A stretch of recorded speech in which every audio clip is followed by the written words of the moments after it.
I grew up in Live Oak, California. And my father was a field man. We moved up and he was picking peaches, just kind of in those days. Then we moved to a small town called Elk Grove. And my father rented a 50-acre dairy. He got tired of that, so then he thought, well, let's go up to Oregon and pick some berries. I thought, oh boy, berries, great, it'd be fun. Sure. So we moved to up to Oregon. We found a place to live up on the top of Division Street. I was going to high school from there. A buddy and I were standing outside the Gresham High School gym. And we were talking about, well, what are we going to do after we graduate? This is in April. And I said, well, I don't know. My parents are hardworking people, and we haven't got the money to send me to college. I said, I'm going to join the Marine Corps. And Gene said, what? I said, I'm going to join the Marine Corps. He says, well, then so will I. It's okay, fine. When are you going to go? I said, tomorrow. So I went home that night, and then it was a tough talk with Mom. Anyway, she finally said, okay. So he got his father to take us to the place where you sign up. And we signed up. He gave us a paper to take home to Mom, and they signed. And we got ready to go, and we were on a train to MCRD in San Diego. And we got there, got off the train.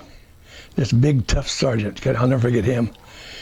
All right, you feather merchants, get in line here. Oh, gee.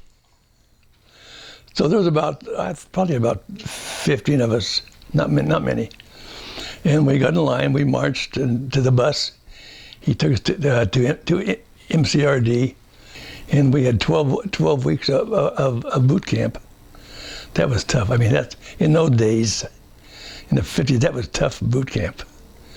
And if they ever caught a guy smoking, you could smoke, they would take him outside, all of us outside. Attention, bring the bucket over here.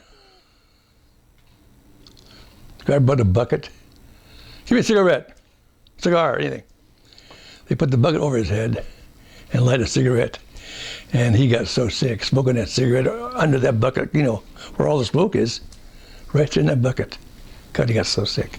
We were all assigned to Camp Pendleton, just up the coast a ways. We got there and we learned how to throw grenades, climb the wall and crawl under a wire so he wouldn't get shot. They say they were firing real bullets over us, but who knows? I wasn't going to find out. But we were there several months, and then we were assigned. Seven of us, or 8 of us, I forgot, were assigned to the naval station in Bremerton, Washington.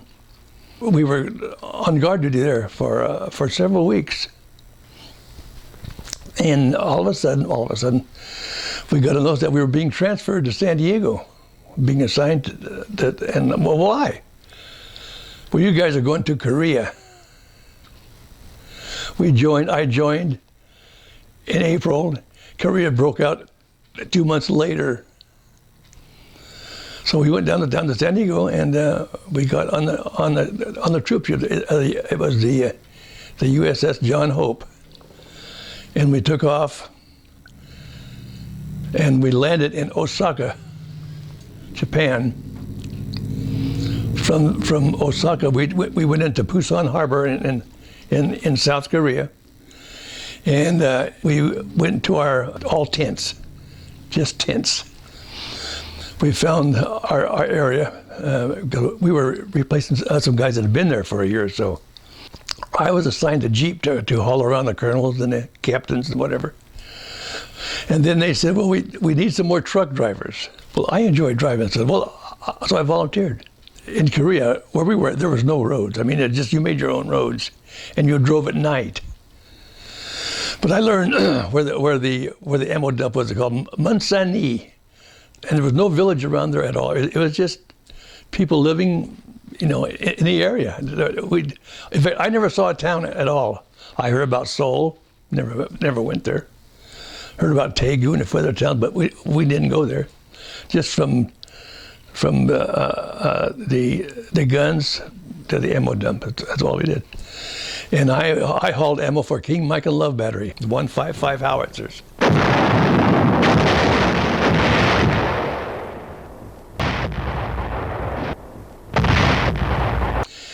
And luckily, at the ammo dump, these young guys, of course, they were all glad because we were helping them defend from the North Koreans. So they were glad to load the trucks, go with me, and unload the trucks. Well, this ammo, this 155, I mean, that ammo is about 30 inches long, a 7-inch diameter, and weighs about 98 pounds. These are bullets for the big guns. And they would load these things, and we'd get there, and I'd come back and let them off. I'd go back to the tent and crash, you know.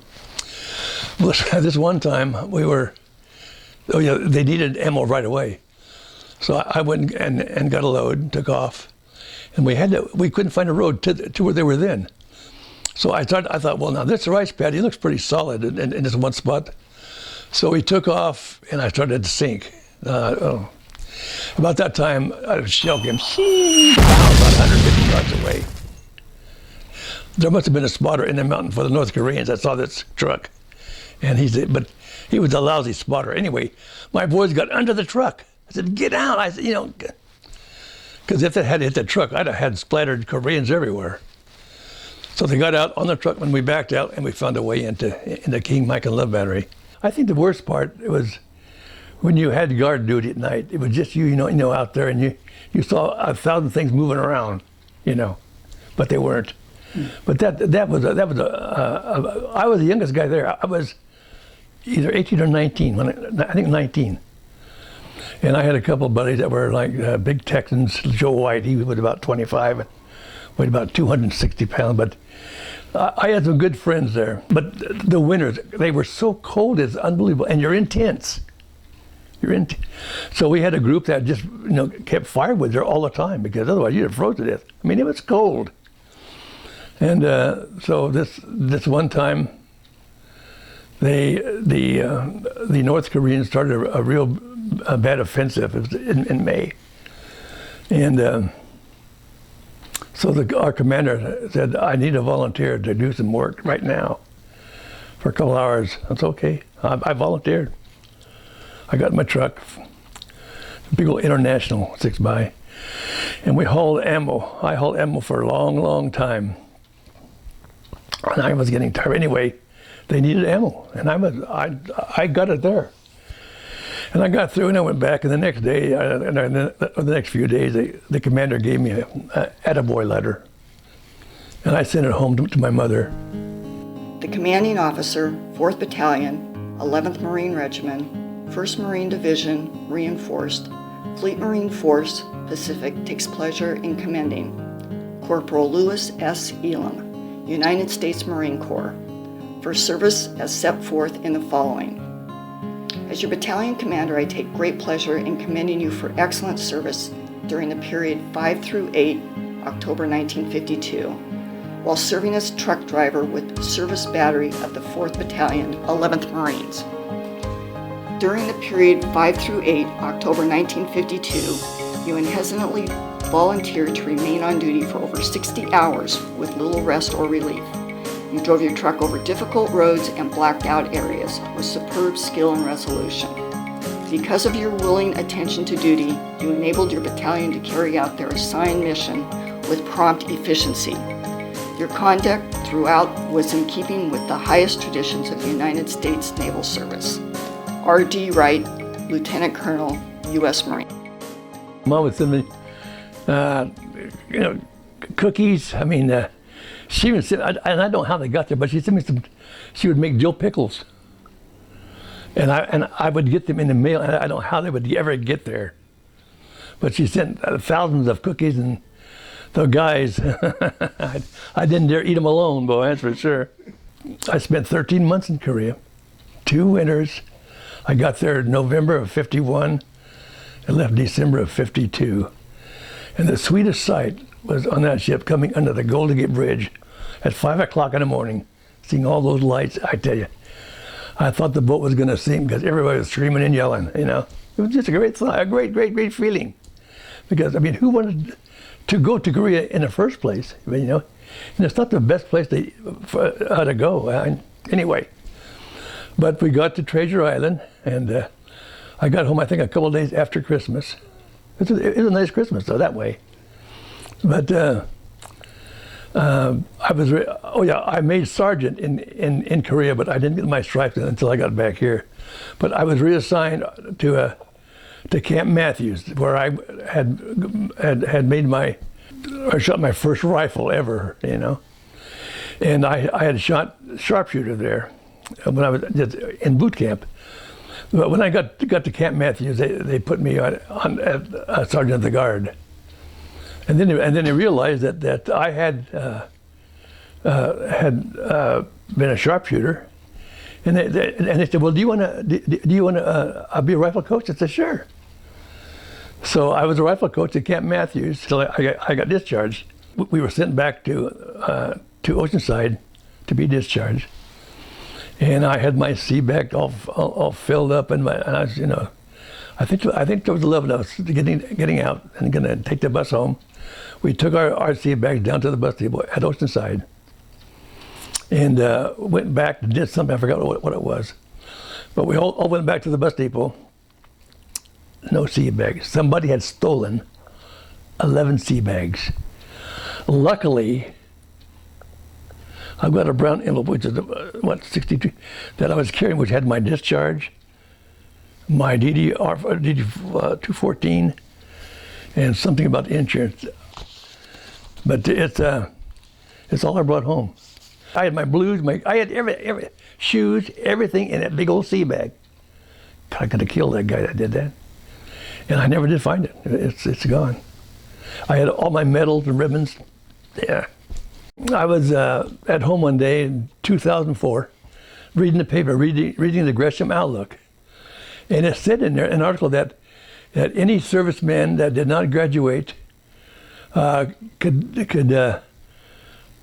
we would do something and we could get them their diploma. So I called somebody at the school office and said, "Oh yes, that's true." I said, "Well, I want to graduate. I mean, I want a diploma." I said, "Well, fine. What you'll do, you come down with a class and practice." So I went down there with all these seniors for the class of 2004. I wore the cape, everything.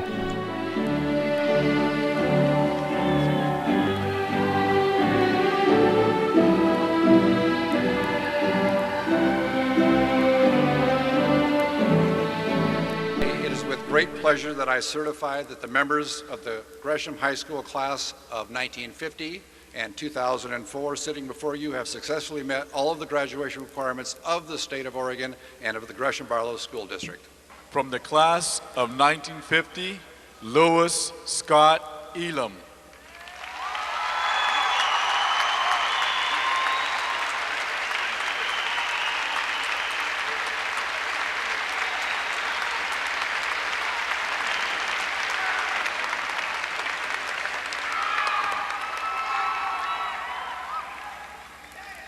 I wish to thank the Gresham faculty, the community, and these fine students. Thank you.